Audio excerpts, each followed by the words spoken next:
ഈ കാലം അത്രയും സർക്കാരിൻ്റെ ഒരു ഉദ്യോഗസ്ഥനായി പ്രവർത്തിച്ചപ്പോൾ നമ്മൾ പലപ്പോഴും മറക്കുന്ന ഒരു കാര്യം ഇതിന് ശേഷം ഒരു ജീവിതമുണ്ട് എന്നുള്ളതാണ്. സാധാരണഗതിയിൽ റിട്ടയർ ചെയ്യാൻ പോകുന്ന ആൾക്കാർക്ക് അതിന് മുൻപുള്ള 1-2 മാസം എല്ലാവരും ഒരല്പം സൗകര്യങ്ങളൊക്കെ ചെയ്തു കൊടുക്കും. ഒരല്പം സമയം എടുത്ത് പഴയ സുഹൃത്തുക്കളെ കാണാനും ഓർമ്മകൾ അയവിറക്കാനും എല്ലാം ഉള്ളൊരു സൗകര്യമുണ്ടാവും. ലീവുകൾ ബാക്കിയുണ്ടെങ്കിൽ ലീവ് എടുക്കാം. ലീവ് പ്രിപ്പയറേറ്ററി ടു റിട്ടയർമെൻറ്റ് എന്നൊക്കെ പറഞ്ഞിട്ട് നമ്മൾ തന്നെ ഉണ്ടാക്കി വെച്ചിട്ടുണ്ട്. അങ്ങനെ റിട്ടയർമെൻറ്റിന് മുമ്പ് പ്രിപ്പയർ ചെയ്യാൻ വേണ്ടിയുള്ള ലീവാണ്. ഇവിടെ ലീവ് പോയിട്ട് ഒരു മണിക്കൂർ നമുക്ക് മാറ്റിയിടാൻ സാധിക്കുന്നില്ല. ഞങ്ങളുടെ വീട്ടിലൊരു അടിയന്തരം വരുന്നു സാർ, ഒരു പരിപാടി വരുന്നുണ്ട്, ആ പരിപാടി അങ്ങനെ നടത്തുന്ന പോലും ആലോചിക്കാൻ സമയമില്ലാത്ത രീതിയിൽ ബഹുമാനപ്പെട്ട മുഖ്യമന്ത്രിയുടെ കൃത്യമായ നിർദ്ദേശത്തിൻ്റെ അടിസ്ഥാനത്തിൽ, ഉത്തരവിൻ്റെ അടിസ്ഥാനത്തിൽ വയനാട്ടിലെ പ്രശ്നങ്ങൾ കൈകാര്യം ചെയ്യുന്ന ആ ഒരു വലിയ ടീമിൻ്റെ മുന്നിൽ നിൽക്കാനുള്ള അവസരം എനിക്ക് ലഭിച്ചപ്പോൾ ആ ദൗത്യത്തിനാണ് ഒരുപക്ഷെ ഏറ്റവും കൂടുതൽ പ്രാമുഖ്യം നൽകിയത്. അതുകൊണ്ട് തന്നെ ഇന്ന് റിട്ടയർ ചെയ്യാൻ പോകുന്നു എന്നുള്ള കാര്യം പോലും ആലോചിക്കുന്നില്ല. നാളെ രാവിലെ 9 മണിക്ക് എൻ്റെ അവസാനത്തെ റിവ്യൂ മീറ്റിംഗ്, ആ മീറ്റിങ്ങിൽ എന്തെല്ലാം ദൗത്യങ്ങൾ, എന്തെല്ലാം ഉത്തരവാദിത്തങ്ങൾ, എന്തെല്ലാം കാര്യങ്ങൾ, ചുമതലകൾ ഓരോ ആളെയും ഏൽപ്പിക്കണം എന്ന് ഇവിടെ ഒരു നമ്മുടെ വയനാട് കളക്ടർ അവിടെ ഇരുന്ന് ചിരിക്കുന്നുണ്ട്. കാരണം ദിവസേന രാവിലെ അല്പം ശുണ്ഠിയോടുകൂടി മേഘശ്രീയോട് സംസാരിച്ചിട്ടില്ലെങ്കിൽ എനിക്ക് ഒരു സമാധാനമില്ല എന്ന രീതിയിലായിരുന്നു കുറച്ച് നാളായിട്ട്. സർ, 34 വർഷത്തെ എൻ്റെ അനുഭവത്തിൽ, എൻ്റെ സർവീസിൽ ആ അവസാന ദിവസം അങ്ങയുടെ വായിൽ നിന്നും അങ്ങയുടെ സ്വരത്തിൽ ഈ നല്ല വാക്കുകൾ കേൾക്കാനുള്ള ഒരു ഭാഗ്യം എനിക്കുണ്ടായി. ഞാൻ എപ്പോഴും ഓർത്തിരിക്കാൻ പോകുന്ന ഓരോ വാക്കുകളും അത് ഞാൻ എപ്പോഴും അയവിറക്കാൻ പോകുന്ന വാക്കുകളാണ്. എനിക്കറിയാം എല്ലാവർക്കും വേണ്ടിയും അങ്ങ് സംസാരിച്ചു. ഞാൻ പുറകോട്ട് ഓർക്കുമ്പോൾ നമുക്കറിയാതെ തന്നെ സർവീസിൽ നമുക്ക് ഗുരുക്കളുണ്ടായി വരും. അപ്പം ഞാൻ എൻ്റെ പിന്നോട്ട് നോക്കുമ്പോൾ ഞാൻ ആലോചിക്കുന്നത് എൻ്റെ ഒരു വലിയ ഭാഗ്യം നമ്മുടെ രാഷ്ട്രീയ സാമൂഹ്യ ജീവിതത്തിലെ ജ്വലിക്കുന്ന നക്ഷത്രങ്ങളായ പലരുടെയും കാൽക്കൽ നിന്നുകൊണ്ട് പഠിക്കാനും ജോലി ചെയ്യാനുമൊക്കെ എനിക്ക് ഭാഗ്യം സിദ്ധിച്ചു എന്നുള്ളതാണ്. എനിക്ക് ഓർമ്മ വരുന്നത് ബഹുമാനപ്പെട്ട നമുക്കെല്ലാവർക്കും കേരളത്തിൻ്റെ ഒരു പൊതു സ്വത്തായ നായനാർ സാറിനെയാണ്. ഒരു ഉദ്യോഗസ്ഥനെ ഒരു മുഖ്യമന്ത്രിയിൽ നിന്നും എടോ എടാ എന്നൊക്കെ വിളി കേൾക്കാനുള്ള ഭാഗ്യം എനിക്കാണ് സിദ്ധിച്ചിട്ടുള്ളത്. അത്രയും സ്നേഹത്തോടു കൂടി അദ്ദേഹത്തിൻ്റെ വീട്ടിലെ ഒരാളെ പോലെ എന്നെ കരുതിക്കൊണ്ട് എനിക്ക് അദ്ദേഹം വാരിക്കോരി തന്നതാണ് ആ സ്നേഹം. പക്ഷെ അദ്ദേഹം അതിൻ്റെ കൂടെ തന്നെ ചില കാര്യങ്ങൾ ഏൽപ്പിക്കുകയും ചെയ്തു. നമ്മുടെ ഇന്നത്തെ നോർക്ക ആരംഭിച്ചത് ഇവിടെ അന്ന് എൻ്റെ കൂടെ പ്രവർത്തിച്ചവരാരും ഇവിടെ ഇല്ല. അവരെക്കാളൊക്കെ കൂടുതൽ സമയം ഞാൻ സർവീസിലുള്ളതുകൊണ്ട് അവരൊക്കെ റിട്ടയർ ചെയ്ത് പോയി. പക്ഷേ നോർക്ക എന്ന ഇത് ആരംഭിച്ചത് ഒരു ചെറിയ ഒരു മുറിയിൽ, ഒരു കുടിസ് മുറിയിൽ ഈ സെക്രട്ടേറിയറ്റിലാണ്. അങ്ങനെയാണ് ഞാൻ സെക്രട്ടേറിയറ്റിലേക്ക് വരുന്നത്.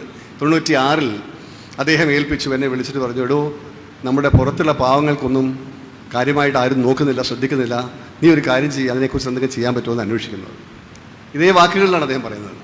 അപ്പോൾ അവിടെ നിന്ന് നോർക്ക എന്ന ഒരു വകുപ്പിൻ്റെ ആ അക്ഷരങ്ങൾ എഴുതാനുള്ള ഭാഗ്യം എനിക്കാണ് ഉണ്ടായിട്ടുള്ളത്. അതിൻ്റെ രൂപകൽപ്പനയ്ക്കുള്ള രേഖകളുമായി നായനാർ സാറിനെ കാണുന്നതും മുഖ്യമന്ത്രിയുടെ അനുഗ്രഹത്തോടു കൂടി ഈ ഒരു വകുപ്പിന് വേണ്ടിയിട്ടുള്ള പ്രാഥമിക രേഖകൾ തയ്യാറാക്കാനുമൊക്കെ ഉള്ള അവസരം എനിക്ക് ലഭിച്ചപ്പോൾ അദ്ദേഹത്തിനോട് ചേർന്ന് നിന്നുകൊണ്ട് ആ മനുഷ്യൻ്റെ പാടവം ആ അനുഭവ പരിചയത്തിൽ നിന്നും ഉണ്ടാവുന്ന ഭരണപാടവം നേരിട്ട് കണ്ട ആളാണ് ഞാൻ. ഒരു മനുഷ്യനോട് ചിരിക്കാൻ സാധിച്ചാൽ ചിരിച്ചിരിക്കണം, പുറത്തൊന്ന് തട്ടാൻ സാധിച്ചാൽ തട്ടിയിരിക്കണം എന്ന് പറയുന്ന തികച്ചും വ്യക്തിപരമായിട്ടുള്ള, തികച്ചും സ്നേഹസമ്പന്നമായിട്ടുള്ള ഒരു സമീപനം എല്ലാവരോടും ഉണ്ടാകണം എന്ന വലിയ പാഠം അദ്ദേഹം എന്നെ പഠിപ്പിച്ചു.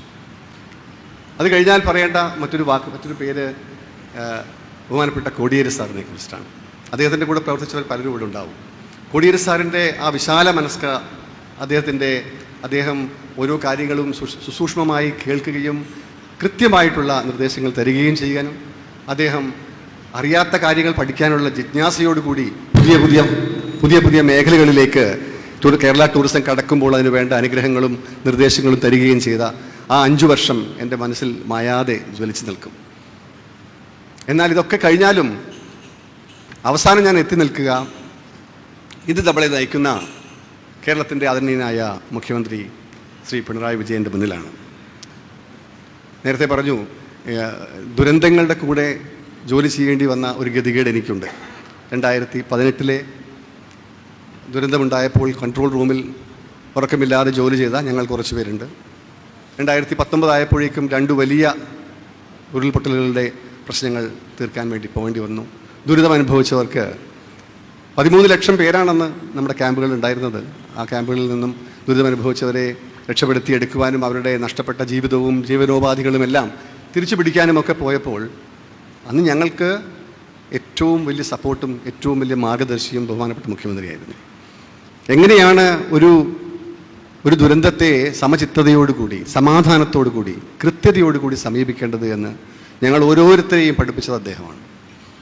അതിനുശേഷം ഇപ്പോൾ ഈ അവസാന ഘട്ടത്തിലും അതേപോലൊരു ദുരന്തം സ്ഥിര മനസ്സോടുകൂടി കൈകാര്യം ചെയ്യാൻ സാധിക്കുന്നുണ്ടെങ്കിൽ ഞാൻ അദ്ദേഹത്തിൻ്റെ കാൽക്കൽ, ആ ഗുരുവിൻ്റെ കാൽക്കൽ നിന്നും പല കാര്യങ്ങൾ പഠിച്ചു എന്നൊരു സന്തോഷത്തോടു കൂടിയാണ് ഇത് പറയുന്നത്.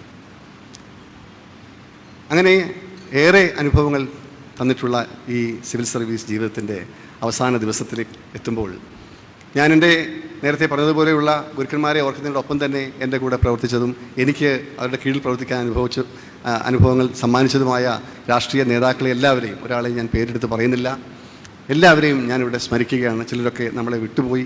ഇവിടെ ഈ സന്നിഹിതരായിട്ടുള്ള എല്ലാവരും, ഈ ഇന്നത്തെ മന്ത്രിസഭയിലുള്ള ഓരോ മന്ത്രിമാരും, ഓരോ മന്ത്രിയും ഏറ്റവും വിലപ്പെട്ട കാര്യങ്ങൾ എനിക്ക് പറഞ്ഞു തന്നവരാണ്.